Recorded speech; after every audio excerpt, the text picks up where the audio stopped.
And we turn now to a very serious situation within our own country, within the United Kingdom in Northern Ireland.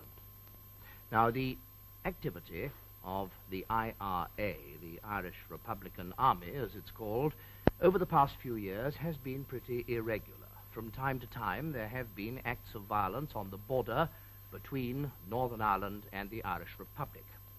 Within the last 10 days, as you'll know, this activity has flared up. Not only on the border, but deep in Northern Ireland itself, for example, in Belfast.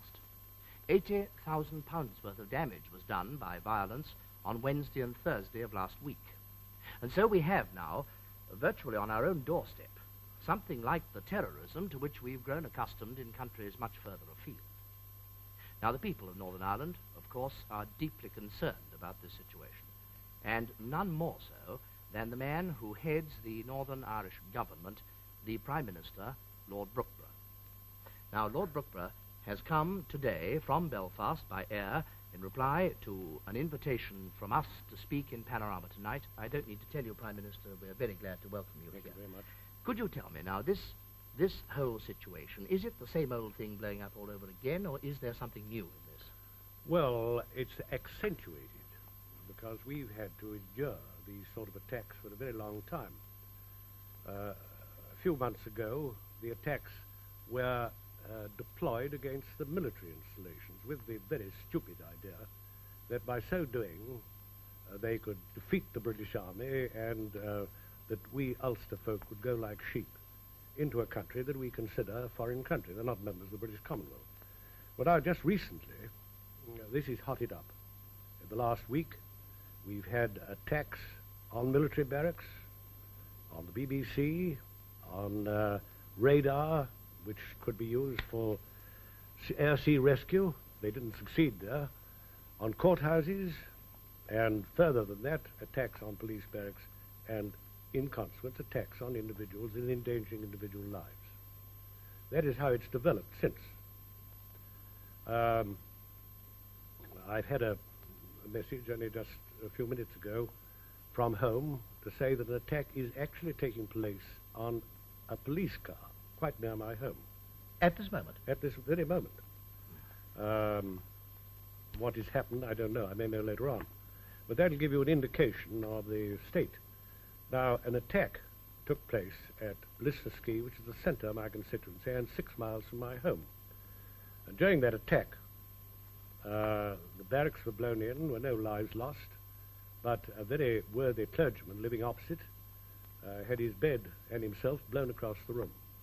And that is the sort of position that we've got to endure at the present time. Well, what is the actual feeling of your people in Northern Ireland about all this? Well, I'm very glad you asked me that question, because in some of the Sunday papers, the indication was that the Ulstermen were scared. And I think they even pictured the Ulster women under their beds, their children screaming. Nothing is further from the truth. The fact is, they're very angry. They're very angry that these outrages should take place on part of the United Kingdom, because we're just the same part of the United Kingdom as your county, Sussex, yeah, or Devon, or Yorkshire, or any county in Scotland or Wales. We are part of the United Kingdom in spite of having a government of our own, and these attacks are an outrage and can accomplish nothing except misery to everybody concerned. Now, what is this IRA, this Irish Republican Army? Well, the IRA, I'm not in their councils. I can't give you a very detailed account of it. But the IRA are really the militant side of Sinn Féin. They are a body of men who stick at nothing. They consider that they will accomplish their ends by murder and threats and damage to property. And all I want to assure my viewers, I think that is the right word, I want to assure my viewers that an Ulsterman does not give way to threats, he does not give way to damage or outrages. He is firmly determined to remain part of the United Kingdom, and nothing will shift him. Now, Mr. Costello has said that the government in the Irish Republic is going to take effective action against these men of the IRA. Do you think they will in fact do so? Well, I hope so, because I don't think any government can exist if it allows illegal organization, and this is declared illegal. Yeah. We've declared it illegal. I don't know if it's declared illegal here, but it certainly is with us, and it is in the Free State. Now, I don't think any country, any government can exist as a government if it allows these sort of things to go on. What about effective action on your side of the border? Well, effective action on our side of the border is that we've got a very fine Royal Ulster Constabulary with a tremendous morale, tremendous prestige, plus the loyalists of the country who form the Special Constabulary, and they have been out night after night. I'm sure they're out tonight, guarding the crossroads and doing roadblocks. They are civilians, men, professional men, farmers, workers, out on the roads, defending their country. Of course, the most effective would probably be military action. The military have moved, as you've seen in the press. Yes. But in the first place, it must be our own protection from our own Special Constabulary and RUC, all of which are doing a magnificent job. And I can't, of course, ask you for any further details of future plans to counter these things, No. because obviously you No. can't give them. No. Now, what about, looking at it just for a second, the long-term point of view? What is the ultimate solution of this going to be? I mean, can there ever be a united Ireland? I can't see it at the moment, and of course these outages make it even more distant than it was in the past, and that was pretty far distant. It's really a different outlook. It's a different set of ideas, different loyalties. And I think what people should realize is that with us, where we are England's oldest colony, we're all Britishers, either Scotchmen or Welshmen or Englishmen. My own family came from the borders in 1597. We are an industrial country. We're well balanced agriculturally and industrially. And if I may give you one figure, which is boring, I know, but if you take the export per head of the population, it amounts to about 200 pounds a head export. Well, that is 5 times greater than ERA. That gives you an indication of the prosperity on one side of the border and the lack of prosperity on the other. Yes. And therefore, there is no inducement whatsoever. Now, arising from that, if I may put one last question to you, and I hope you won't think it's too naive a one.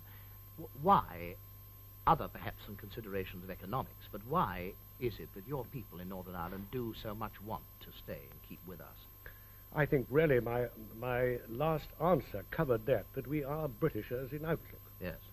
We were with you in the war. The rest of Ireland was neutral. And I'd like people just to think for a moment that supposing Northern Ireland had decided to go into the Republic, supposing they had, there's not much chance, but supposing they had, just for a picture, what would the position of England be? What would the position of the Clyde and the Mersey be?